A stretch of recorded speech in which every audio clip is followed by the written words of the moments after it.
This podcast is recorded on stolen and unceded Aboriginal land. We acknowledge the First Nations and elders of this country, and we join their calls for justice. I mean, it's like, you know, when we were talking about having more babies and we're pro-baby, the real reason we said that is because forklift drivers, they're new forklift drivers. We need more kids out there operating heavy machinery, please. Goo goo gaga. To get Australia, to build back a better normal, we need little kiddies out there driving forklifts to ease stress on the national supply chain. Yeah, exactly. So people thought it was a joke, right? People thought, oh, is this a Tracer article or what have you? But Absolutely. the Prime Minister did seriously suggest the idea of allowing under 18s to drive forklifts to help out the supply chain. And I don't know what, the various takes was like people saying, hey, we're not talking about children, okay? They're 16 or 17, so just chill out. And other people saying, hey, you know, we need all the ideas we can get in order to fix this crisis. And so get the little kiddies out there driving around. Some people saying it was all a big-brained plot by Scott Morrison to distract us. Really? Yeah. You know, it's like almost Russiagate style where we overestimate. Leftists are like, we keep losing. They must just be smarter than us. And they've got this big, massive plan. So what the idea is he puts out this sort of dead cat idea of like this wacky thing to distract everybody from the fact that everyone's dying from COVID and catching COVID and no one can get a test or healthcare during this pandemic, even though we're 2 years into it. And then we're all talking about forklifts and then we're not talking about that stuff. Is that the idea? Yeah, that's my understanding. Or, you know, I guess the dead cat. So when we say a dead cat, that's like this, I don't know, theory or analogy or whatever for when you like throw something on the table that is just so wild that you can then come back with something less wild and people are like, oh, at least it's not a dead cat. A cat that's been run over by a 15-year-old operating a forklift. Exactly. So, yeah, then whatever he says after this is not as bad as letting children drive heavy machinery. And so we'll all just accept it. I don't think that he had any strategy behind this, though. I mean, I think that it's not even, I think the US also proposed something similar. Neil Mitchell says the Prime Minister was shouted down too quickly. I think it's a very city-centric reaction. If you think about country areas, kids are driving tractors from about 14, the 3AW Mornings host said. In New Zealand, you get a forklift license at 15 years old. I mean, you know, again, I have no fucking idea. I don't know how to operate a forklift. Look at these hands, Emerald. Look at these soft hands. I think that's true that like when you're a kid, like especially outside of the cities, yeah, you jump on a tractor or in the car a bit younger. But like that's usually in a family environment or at least like a very small production scale. It's not to like ease supply chain issues with massive corporations whose primary motive is like extracting this child's labor to make an enormous level of profit from it. Like just prime exploitation, breeding ground. Like it's just, yeah, not the same, buddy. I also love it pairing it with Frydenberg this week going after unions, militant unions, quote unquote, which is people in unions who don't want to go to work if it means they're going to catch this deadly disease that's destroying society. Do you think these militant unions also don't want the child labour? You can't do anything anymore. It's PC gone mad. I know. Fucking cancel culture. Talk about the Greens, that bunch of idiots. The Greens is a party of hatred. You know what the Greens are? They're a bunch of opportunists and trots hiding behind a gum tree trying to pretend they're the local. Frankly, I've always found the Greens to be a real serious danger to Australia. A serious danger to Australia. Activate podcast. Hello, everybody. Welcome to Serious Danger, a podcast about Greens politics in Australia. I am Tom Ballard. With me is Emerald Moon. Hello, Emerald. Hi, Tom. Have you stopped complaining about how much your body hurts after you've been working out? I will never stop complaining. I do the gym now. It's my first ever time. I'm going to get very strong. Very strong. I'm in a lot of pain. This is an independent podcast. We are not an official Greens Party podcast. We're not spokespeople for anybody. We're too powerful and insightful with the truth. And they're scared of us. And we're not allowed to be an official podcast. So just keep that in mind. I'm not even a spokesperson for myself. Great show for you this week. Of course, January 26th, everybody's favourite day that causes no controversy or horrible feelings of crippling guilt is coming up in the next week. We're going to be chatting to Professor Chelsea Watego, author of a fantastic collection of essays called Another Day in the Colony. She'll be joining us to talk about black sovereignty and why we should say fuck you to hope. We are going to be shitting on the GST. I can't wait for that. But first off, we wanted to get into the people's questions, Emerald. Serve the people. I love to do it. I love the people. Last week on the show, we asked you to send in your questions for us. We've been, what is this, episode 9? We're episode 9 now. Episode 9 into Serious Danger. Like we figured that a loyal, huge army of listeners would have some questions about us, about the Greens Party, about the show, about what the hell we're banging on about every week. And you got in touch via email, via Instagram, via Twitter, all the places to ask us some cues for us to A. I was so surprised by some people, like when people sending in questions, I think I still assume no one really listens. And I was like, did you hear the show about the AMA, or are you just sending me a question by coincidence? Because you can't possibly be listening. There are lots of people out there listening. We're building a movement. We're starting the revolution here, Emerald. A movement, yes. Some might describe them as disciples. Like Ryan on Instagram. First question here. What advice would you offer inexperienced candidates running in the federal election? There's a couple of questions about being a candidate here. Emerald Moon has experience as a failed candidate, a candidate that lost. And, my answer is don't do it. No. Why? I'm kidding. Just kidding. Kidding. Okay. Advice is have good people around you. Have people who have campaigned before you around you, and don't get candidate fever, which is what we in the biz, some folks may have heard the term candidate fever before. I heard it the first time when I was running as a candidate, where you just truly believe, even if you are in a very safe Liberal seat, for example, that you're going to win and you deserve like all the resources and spotlight on your campaign because it's the greatest ever. Right. And you're going to win. Get it a little bit because it's kind of fun. And that's probably what's driving 90% of campaigns. But don't let candidate fever fully take hold. I've heard about this. Seek help if systems persist. Yeah. Yes. And being insane or having no grip on reality is obviously bad for anybody, particularly a political candidate.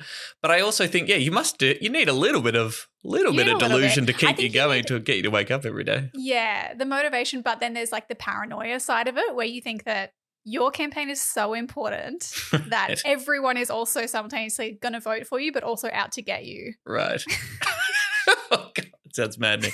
Look, I got nothing but love and respect for anybody who puts their hands up to be a Greens candidate. I just think, there are people here who do it. It really is a huge dedication of time and energy and probably endangers one's mental health. And it's just a big deal to do, even if you are running in a seat in which the Greens have no realistic chance of running, right? And they're not just paper candidates, they're people who are out there, still doing the stuff, talking to people, engaging in debates and engaging with psychos on social media. I just think it's amazing. And there's some incredible young people, particularly who've put up their hands to be candidates in 2022. And I just think that they rule. So much love and solidarity. Yeah. And it is not like as much as you may feel like, oh my God, it's me putting myself out there. If you're, for example, if you're running for the Greens, you've got like thousands of people behind you. Yeah. Speaking of, relevant to this, Callan from Perth got in touch. Callan is supporting Carolyn Perks for Perth, Greens candidate. Thumbs up to that. Perks for Perth. Which electorate do you feel the Greens have a chance at winning at in this election other than Adam Bandt's own seat of Melbourne? Griffith! Shout out to Griffith.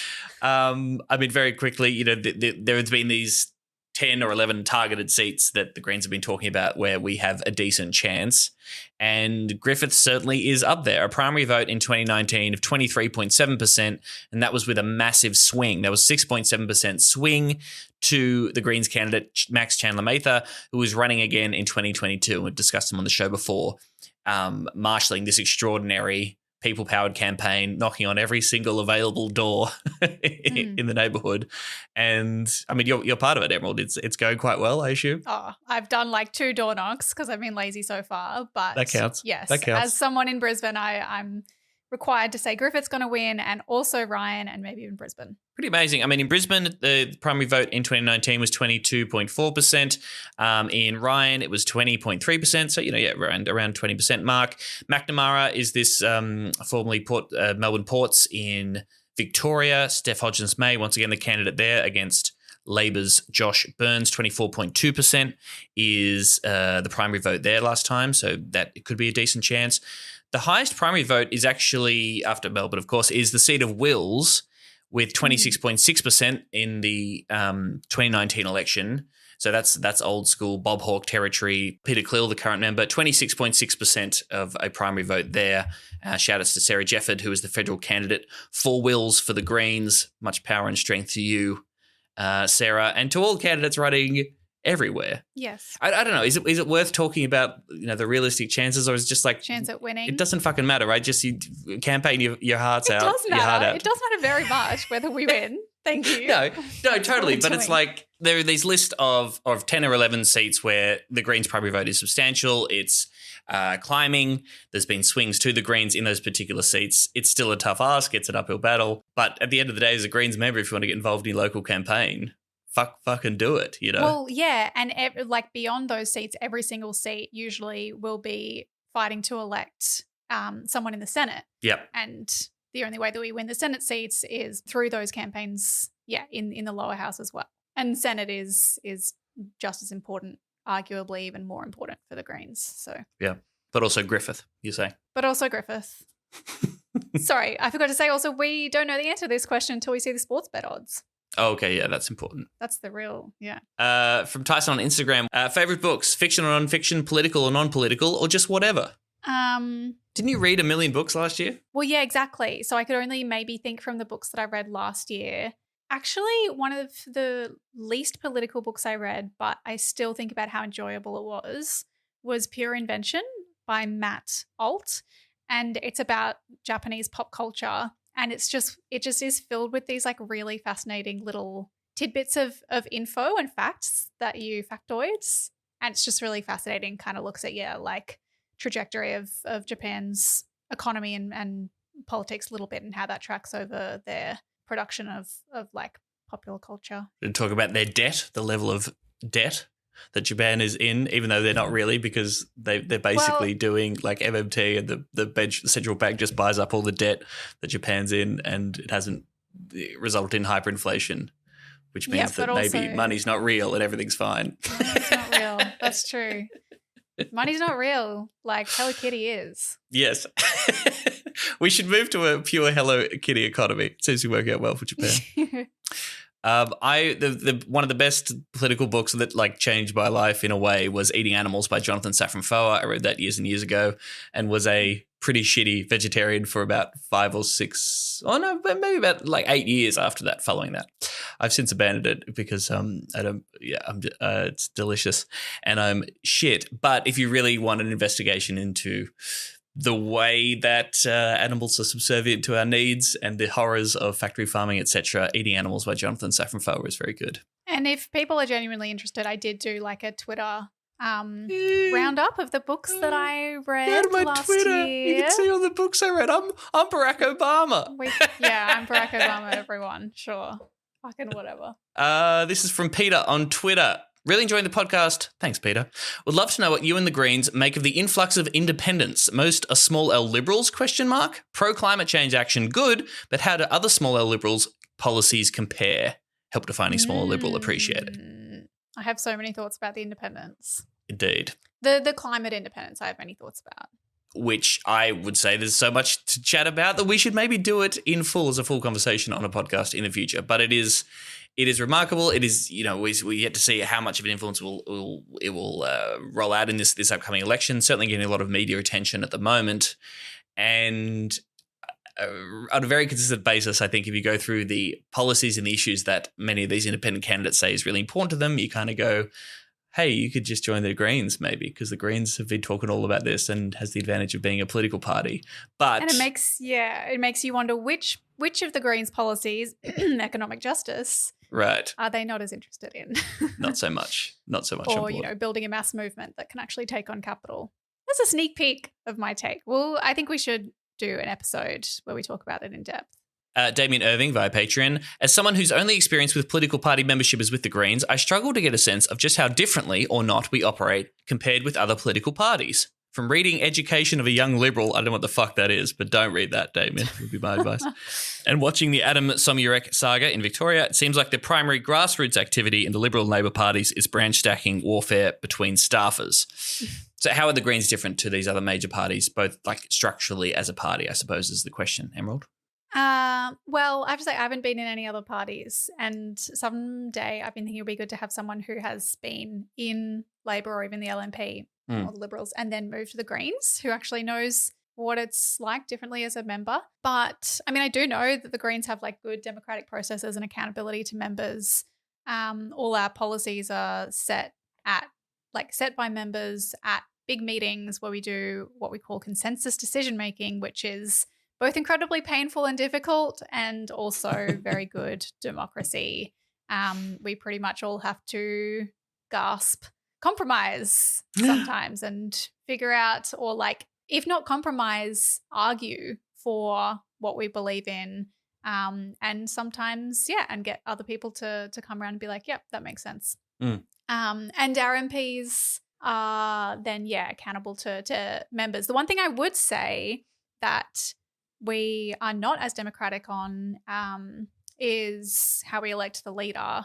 People probably know that I have feelings about this, and I think Tom does too, because the leader of the Australian Greens is just selected by the 9 MPs that we have, and members get no say.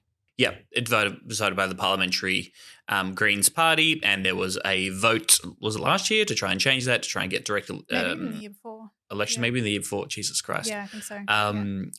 Yes, to try and change that. And it will also vary, the processes within the parties will vary by the different state that you live in, because each state has their own Greens Party with sort of their own traditions and histories and structures and such. But I mean, I think it is really key to underline that Greens members vote for the people that become their candidates. Unlike the two major parties, when members do have a say, they can give a little bit of feedback and some influence. But the state executive or the party executive could often say, "Nah, we want this person, please," because they've given us shitloads of money, or because they're friends, or they're my dad, or whatever. I don't know. And they say, "No, this is your candidate now." And you'll see this a lot. You'll see, Labor parachuting in a whole bunch of people who often have no connection to the local community, and the local members get fucking furious. And fair enough. And they say, "Well, why the fuck am I paying money and spending the time and energy to be part of this party if I can't actually have a say on who we're putting up as our representatives in these upcoming elections?" Another question here, courtesy of Paul Wilson. His frustration with the Greens is their inability to connect with working class voters, which is doubly frustrating because they, working class voters, would benefit from many Greens policies. I'm from a working background. A lot of my extended family think the Greens are crazy. They're anti-sugar, anti-horse racing, anti-gambling, and don't care about workers in mining. How do the Greens shatter this perception? If we don't, then our vote isn't going to get much higher than the 10 to 11% than it currently is. Another massive, massive question, Emerald. Yes, and one I think that is very valid and came up again recently with that article about the Queensland Greens and connecting with working class voters and moving out of just the environmental kind of snobbish inner city frame, which I think we will probably want to dedicate more time to in a future episode. My short answer would be, I think that like recent platform changes and messaging changes have like affected our ability to do that, and particularly led by Queensland Greens, I would say. But let's talk about it more in future. I think so, down the track, yes. And I would also just say the general point that absolutely, I think that's a fair enough critique, and the issues of how the Greens relate to class is totally valid, worth considering. And if we want to become a mass party and become more successful as a political party and make things better for most people, we're going to have to deal with that. At the same time, a lot of these critiques are made in pretty bad faith. They're by people who don't know much about the party, who will never give you credit, even if the Greens do put up candidates that are from, working class backgrounds or have policies that appeal to working people and what have you. So just be conscious of some of those critiques, because sometimes even if you put up these candidates or these policies that have resonance for working people, as they should, then the argument will immediately switch to, well, you can't do any of that anyway. So just shut up, Greens, go away. Question from Matt Morgan, who is the Greens candidate for Monash. Shout out to Matt. I believe he's from the Young Greens as well. Question for the show: how do you convince older voters that young people aren't idiots? As a federal candidate in Gippsland, the older demographic seat of Monash, the most common question I get from people when I'm out campaigning is, how old are you? Should I continue just smiling and being friendly about it, or do I say 3 times younger than the unvaccinated Liberal MP I'm running against? Is this something you came across a fair bit when you were out there campaigning, Emerald? You were dismissed as a silly little girl? I think yes. I think I came across it, but I actually think embrace it, because a lot of the time, one of the most effective ways to talk to voters, particularly older voters, especially if they have kids or grandkids, is to note that the reason that you're doing this is because you're worried about your future and you want to fight for it and you need their help.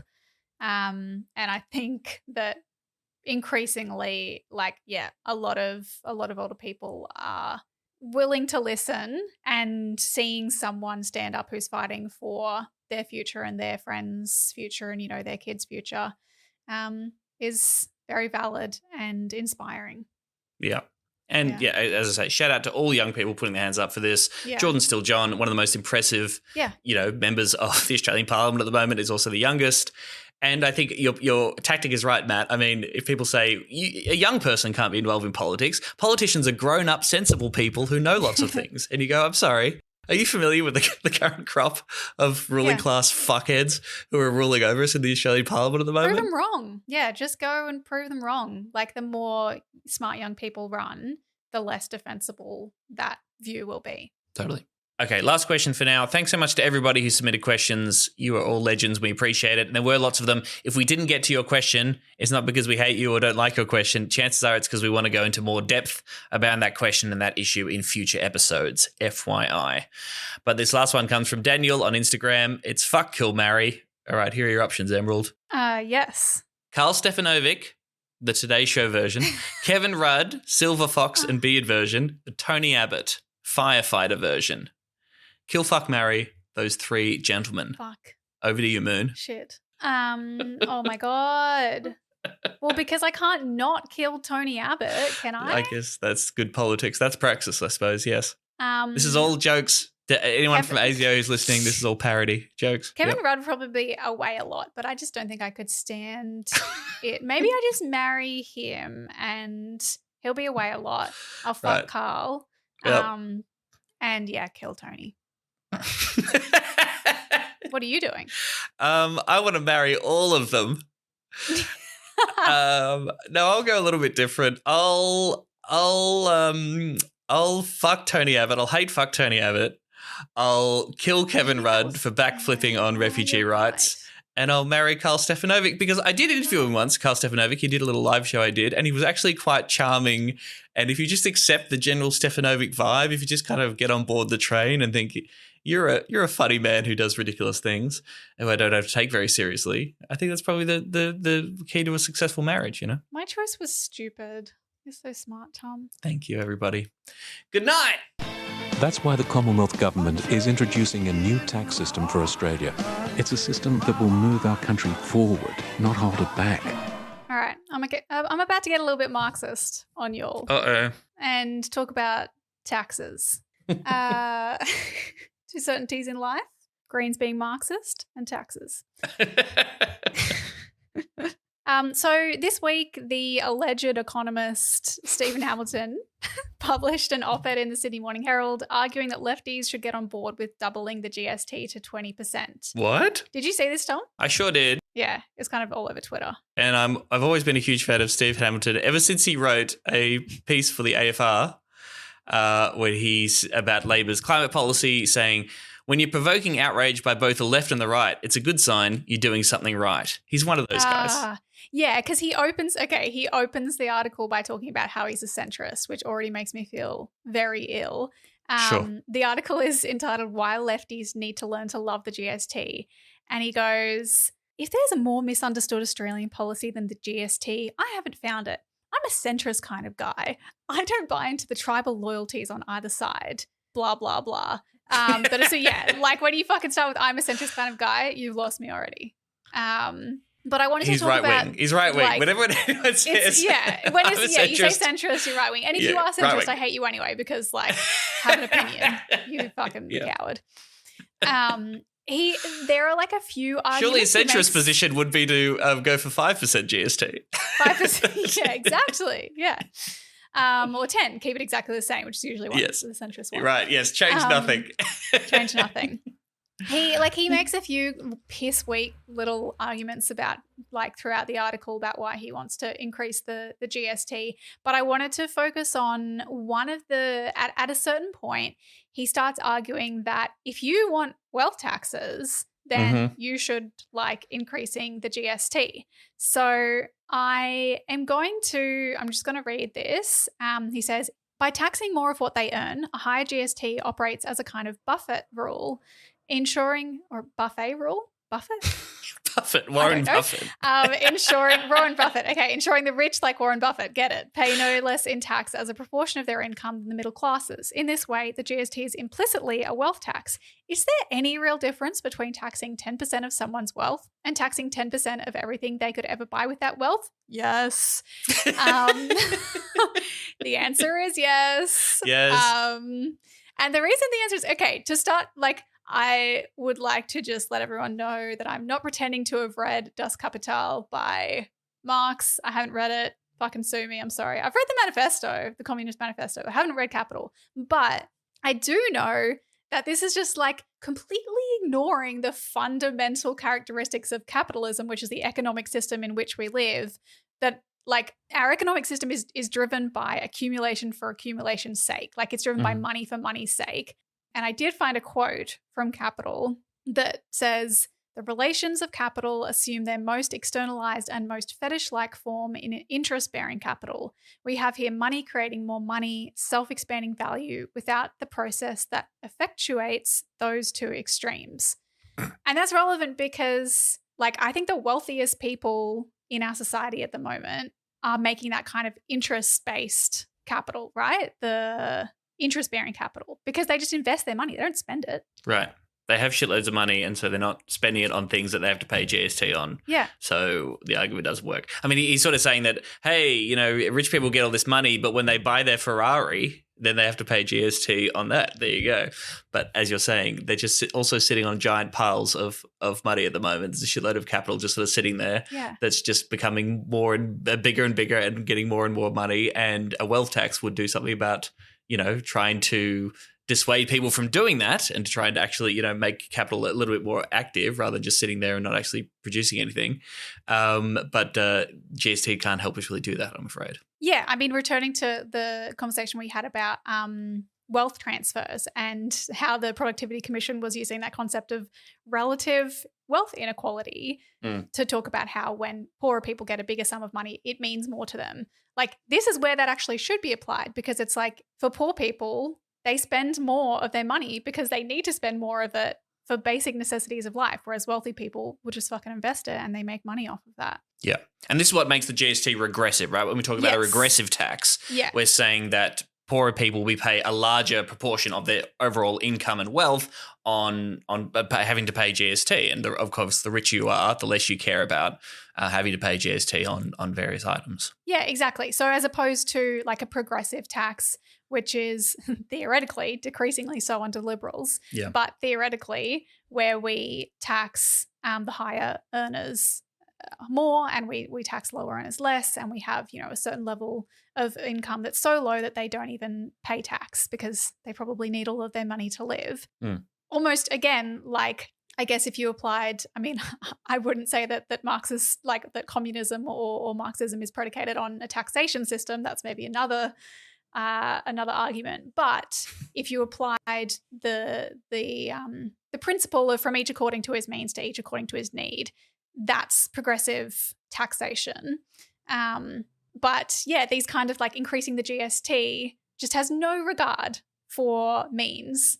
It just says that everyone should have to pay the same regardless of what it actually means to you or how it will impact your life. And ultimately, it'll just impact poor people more. Yes. When you're talking about the Ferrari example, so in this article, this alleged economist is well, the good thing about this and increasing the GST is that it would catch people who would otherwise evade income taxes. So he literally says, if you inherit $10 million, you don't have to pay any tax on that. But if you buy a Ferrari with the money, then you should have to pay tax on that, blah, blah. It's okay, so you just argued for an inheritance tax.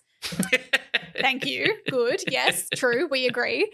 And if you're talking about it'll catch people who would otherwise evade the income taxes, you're talking about people who fall under the income tax threshold, who otherwise wouldn't pay tax because they don't earn enough to. Yes, I mean, you could also, just have a way better tax system that catches that kind of stuff. So when you talk about the Buffett rule is the idea that you have a basic level of income, like a floor, basically, that rich people can't deduct underneath. And I think in the 2018-2019 tax year, something like 73 people who are millionaires who made over $1 million paid $0 in income tax, right? Because they were just able to deduct to the point where they paid nothing in income tax. Now, obviously, you do that by spending shitloads of money on accountants that can help you fix the books so that that's how it ends up. And also you can claim those tax accountants as a tax deduction as well, which is like really fucking messed up. So the Buffett rule was supposed to say, well, no matter how much money you make, you're always going to pay a minimal amount of tax. And the wonderful champion of the working class and the people who are serious about wealth inequality, the Labor Party, have just abandoned that rule. Anthony Albanese was a long-time proponent for introducing something like a Buffett rule. He was recently asked, will Labor be taking that policy to the election in 2022? He said, no new taxes for anybody whatsoever. No new taxes. That'll just be fine. Yeah. But yeah, like this, it's a stupid article. It's so stupid that it almost feels like deliberate trolling. And it really is just a perfect argument for taxation initiatives that actually target the people who need to be targeted, i.e. billionaires. And if you look at hang on. We should tax the people who have heaps of money? Is that what you're saying? Yes, but only via as I think someone said on Twitter, the 80,000, Maggi noodles packets that they will be buying. Because as we know, that's how it works. Like, anyway, I mean, if we can put the link in the show notes if people want to go and read the Greens policies. But 6% tax on the 122 Australian billionaires would be like 40 billion over 10 years. So, 4 billion a year theoretically. Corporate super profit tax of 40% on big corporations, an extra $34 billion a year over 10 years. And if we end Australian government fossil fuel subsidies, so money basically handed out to fossil fuel corporations, they're handing over like $10+ billion a year. So if you're looking for places to get some money, I have some ideas that don't need to come from people fucking just struggling to live their lives. Also, this article completely ignores the history of the GST when it was introduced by the Howard government in the late 90s. It was going to be even worse, right? The original GST included no exemptions for fresh food, for healthcare, for medicines, and educational services. Yeah. Howard rejected an exemption for tampons. Yeah. They were considered non-essential items and were subject to GST until 2018. Just hold it in. When, full credit to the Greens and Labor, fought to finally get that done. I think condom and lube were GST free, which is pretty fucking extraordinary. Yeah. Which is exactly what the patriarchy is all about. Like, to be clear, they should be, but sure, yes. So should tampons. But the hypocrisy was something. But also, at the same time, the Howard government was cutting company taxes and lowering, income taxes as well. The threshold for the highest income tax bracket, went from something like fucking $50,000 in 1996 to $180K by the time Howard had left office, right? $180K, that's where it shipped in. Struggling to get by some of those folks, Tom. So maybe before you speak with this politics of envy stuff that you've got going on. Sorry, everybody. It's fucking bonkers. My other favorite thing about GST fact, have you ever heard of Mr. GST, Emerald? No. Who is that, John Howard? I read about this guy for the book that I never finished. But in March 2020, Finance and Accounting magazine In the Black profiled Kevin Fahey, who was a member of Peter Costello's GST Technical Advisory Committee. Fahey was so integral to the design of the tax that he gained the moniker Mr. GST, a nickname that he still honours today with Mr. GST number plates and a tattoo reading Mr. GST on his right bicep. I swear to God. He better not fucking come to Brisbane, cunt. Good stuff.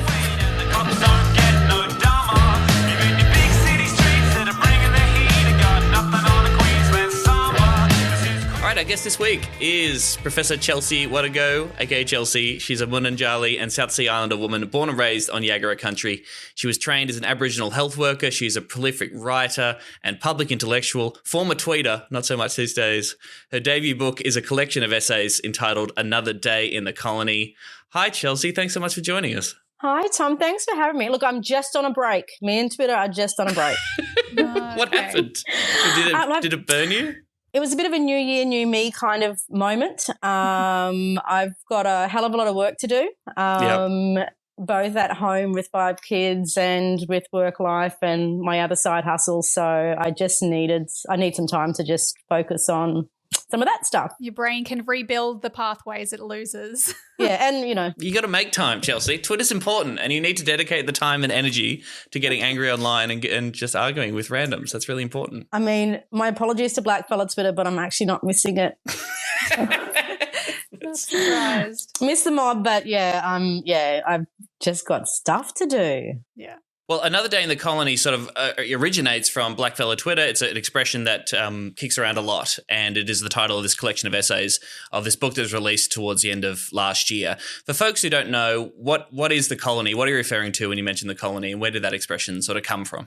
The colony is this country right now, and since 1788. So we talk about settler colonialism, which is a different form of colonisation, and it's one in which the settlers never leave. And so Australia, US, Canada, New Zealand are other examples of settler colonial states, of which we share some histories with, some experiences with. But yeah, it's a different form of colonisation. And so this talk of, a post-colonial moment for me seems quite absurd, because we're engaged in an ongoing war in this place. Right. And that colony is celebrating its birthday, quote unquote, from 1788 coming up very shortly on January 26th. I'm sure we're all extremely excited. You didn't get it a present? Party planning committee has not formed yet. Hate to break it to you, but yes. Leaving it very late. But you are involved in the sunrise ceremony that's going to air on SBS and NITV. And just for folks listening, I'd love to hear your thoughts. How do you relate to this day and this time of year and this cultural debate that comes up every single year? How do you think about it as a proud Black woman who's interested in First Nations justice? Yeah, look, it's very Groundhog Day. It's sort of the same old shit. And I've kind of got mixed feelings. I'm no longer in the camp of change, abolish, or maintain. I think that arguments across that, I think 26th of January in this nation celebrating its birthday on that day, I think reflects the truth of this place, of the kind of nation that this is. In holding it on that day. But at the same time, whether they abolish, change or whatever, 26th of January will always be commemorated by blackfellas. Yeah. Every year I go to, rallies and march, and we end up at Musgrave here in Meanjin. Yeah. And it's a day in which we celebrate our sense of nationhood, and you see it on the signs like "Still Here." The chance of always was, always will be. It's a sad day. We every year at a rally we're adding names to our dead that were killed at the hands of the state, who have not seen justice. But also, I love that my kids get to walk through these city streets, having those sounds ring through their head, seeing so many blackfellas turn out. It's a day that reminds us of our survival and our existence, that we're still fighting to have recognised in any substantive way. And so, irrespective of what the settlers do and how many snags they chuck on the barbie, 26th of January has a meaning for blackfellas that we will always commemorate regardless of what day they change their birthday to. Yeah. And I think that's the thing. I think if you, when you go to those rallies and marches, you see what it is to be truly proud of your people and your nation. And blackfellas, what they don't realise is blackfellas, we're modelling that every 26th of January. Yeah. Because it involves truth-telling. It involves celebrating who we are. It involves commemorating our losses. we tell a rich and full story on the 26th of January about our existence as a people. One that they continue to ignore. How very Terra nullius of them. Terra nullius is as does. Do you invest in keeping that in mind, invest in the conversation around attitudes towards that day changing? I mean, last year, the ABC's Australia Talk Survey found the majority of Australians now believe that this day, Australia Day, if it exists, shouldn't be celebrated on that date, given the historical significance of the date for Indigenous nations. So 43% agreed in 2019, the big survey that the ABC did. That's ticked over to 55% now. You know, the conversation is brought up every single year. As you say, it's kind of like Groundhog Day. Yeah. Is that a sign of a meaningful change or anything, or is it just kind of more culture war bullshit in your view? Yeah, well, I think on the one hand, when we're seeing the growing numbers of people turn out, particularly across the cities across the country, we can see that there are becoming fewer citizens that are celebrating pride and genocide and choosing instead. And even in the last 10 or 15 years, just here in Meanjin, I've seen the change in terms of it used to be a handful of mob that meet at Musgrave and march, and it'd be all the pubs and clubs would be open and everybody at South Bank's fake beach celebrating a fake nation. And just want to throw that in there. And, now when we march through the city's shut down. Yeah. No one's out. And a few years back, they used to have fences up as we came through past South Bank to keep the blacks out of their little celebration. There's nothing there anymore. I think it's funny, but my interest is not in appealing to settlers and somehow getting their validation necessarily on that day.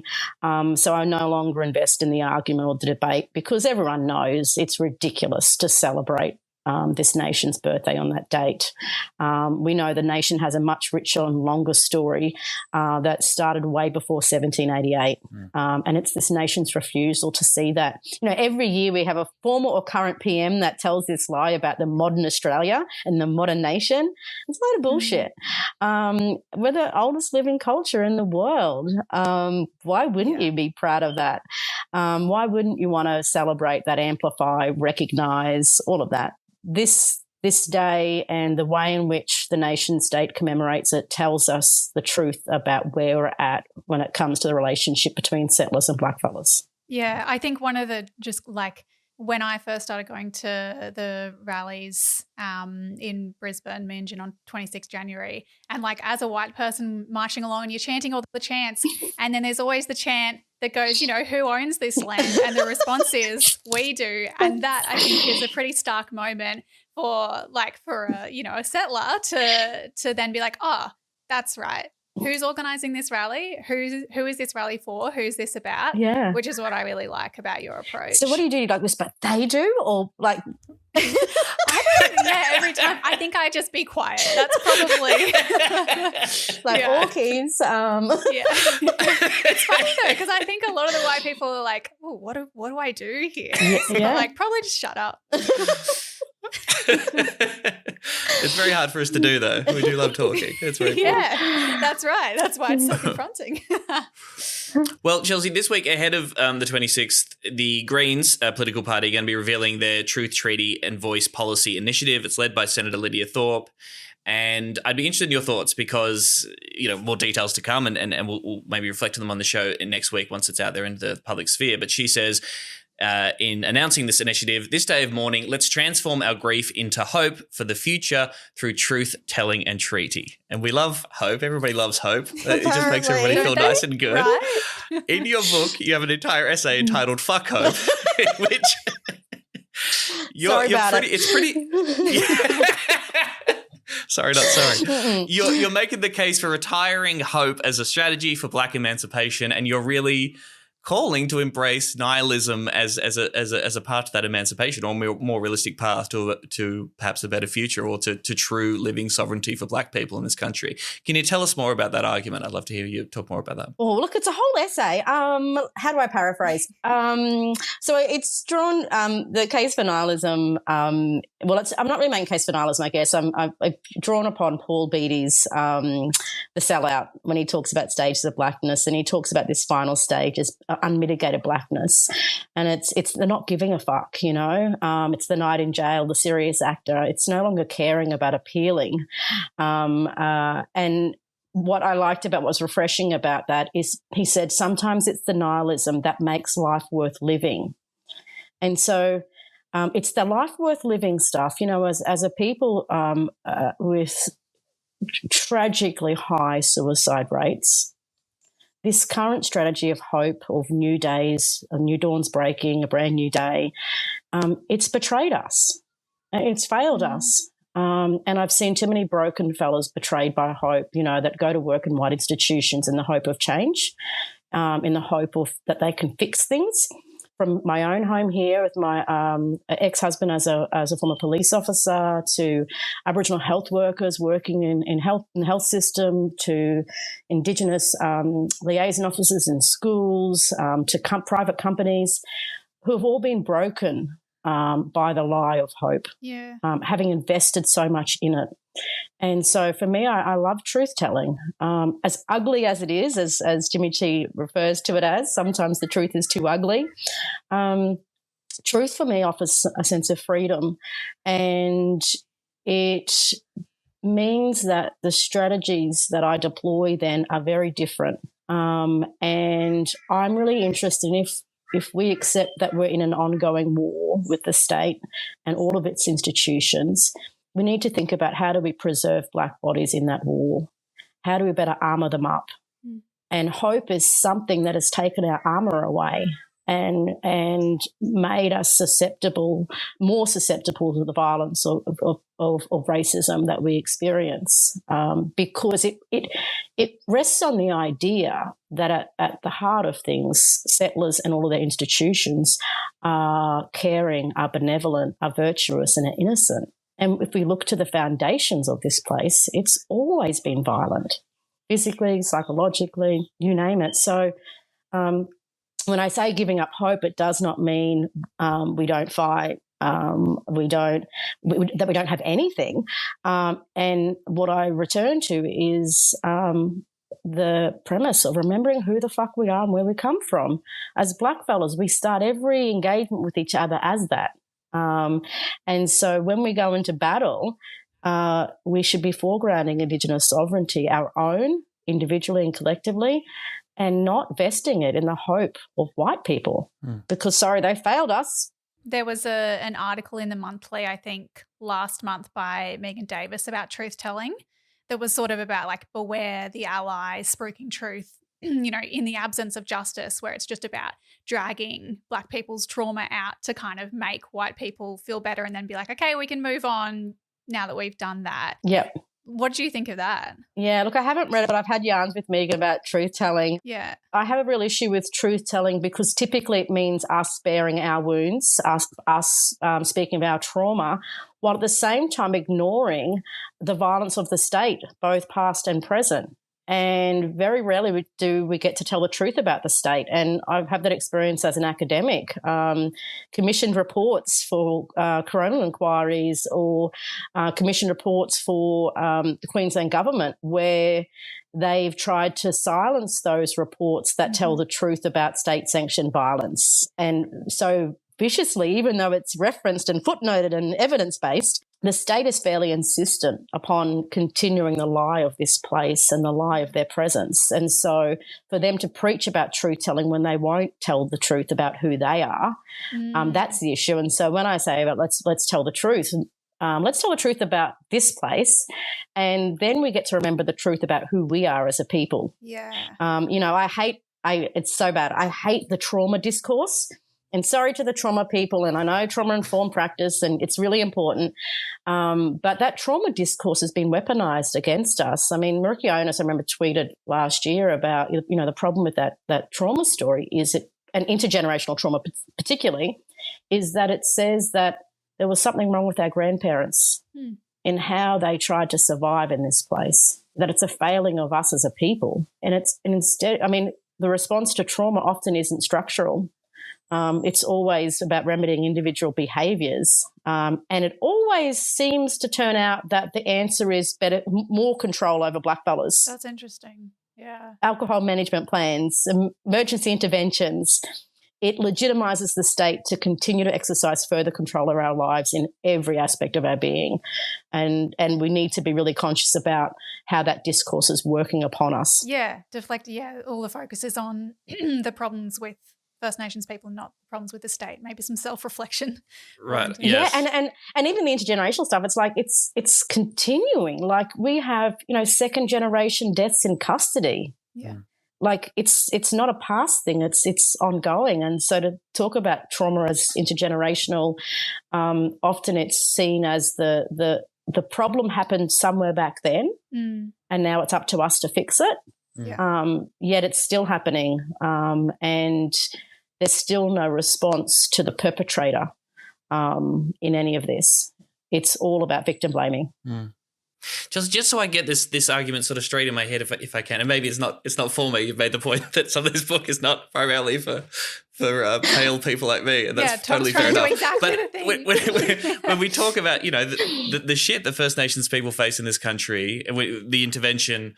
If we are not to imagine or to hope for a better future, if we don't have that relationship of hope to a tomorrow in which people aren't dying in custody, in which the communities aren't managed, in which those alcohol plans aren't in place, where there is real sovereignty recognised in a meaningful, tangible a law in this colony.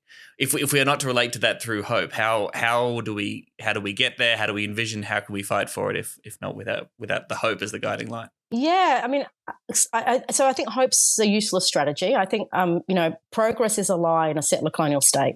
It's what the state does to continue to assert its virtue and innocence. But that doesn't mean I'm not invested in the fight every day and everywhere. And so for me, it's about finding joy in the fight, not being sedated by this idea of hope that comes from somewhere else at another time. Mm-hmm. In real time, we're engaged in a fight every day, whether it's, going up to the principal's office to pull them up about the violence they inflict on our kids in the course of teaching them, to workplace race discrimination cases and reminding mob who they are in the midst of those fights, and to the the legal shit that we deal with. For me, it's just going, look, we're always going to be here, we're always going to be in this fight, and we may as well have some fucking fun doing it.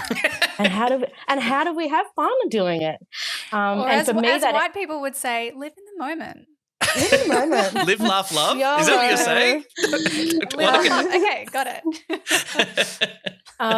So for me, it's about I've now redirected as a consequence of abandoning hope in white institutions. My labour intellectually, politically, and legally is invested in building black things. So it's about. We're still fighting and still doing stuff, but the foundation on which it is based is not black lack and white hope, but black power. And there's so much joy in that space, and we do things differently. And in having that foundation, we are in the midst of the fight reminded of our power and our strength and our capabilities and innovation, and just refusing that role of service to settlers, whether it's in an appeal or resistance to, has been life-saving for me. It's called Another Day in the Colony. It is out through QUP, Queensland University Press.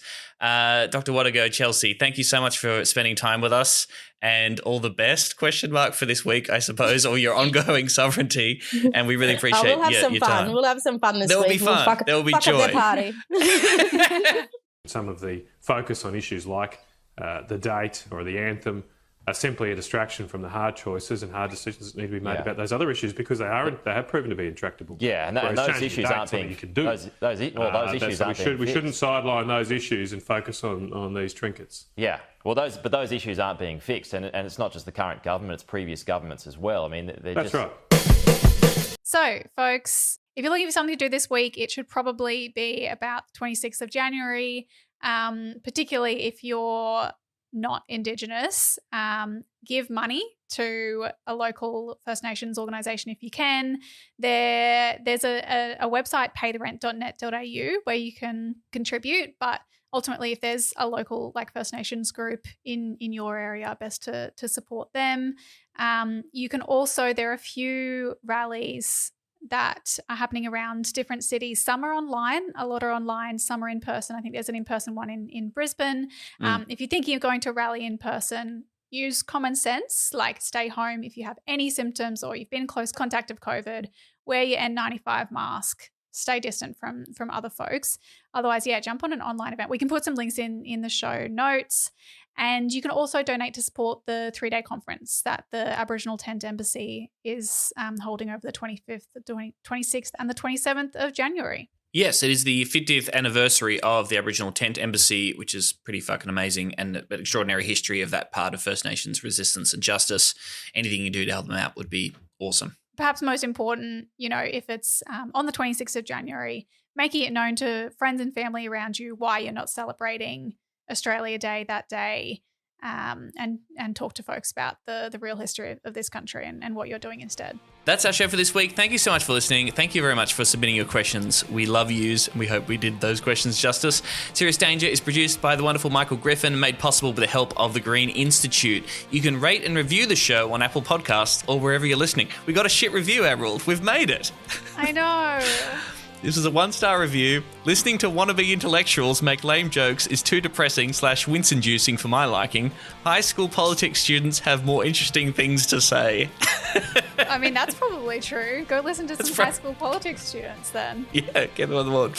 Alternatively, if you like this show, then you could maybe flood our Apple Podcast area with really nice 5-star reviews. That really helps us spread the word, gets more people to listen to the show, helps us grow it. That would be awesome. And it'll put a smile on our dials. Yes. Sorry, FL Boar, for letting you down. You can support the show on Patreon too. You can follow us at Serious Danger AU on Twitter, Instagram, and YouTube. Subscribe to us on YouTube, that'd be great. Or just head to seriousdangerpod.com. Thank you, comrades. Thank you, Emerald. Mwah. Serious Danger Australia.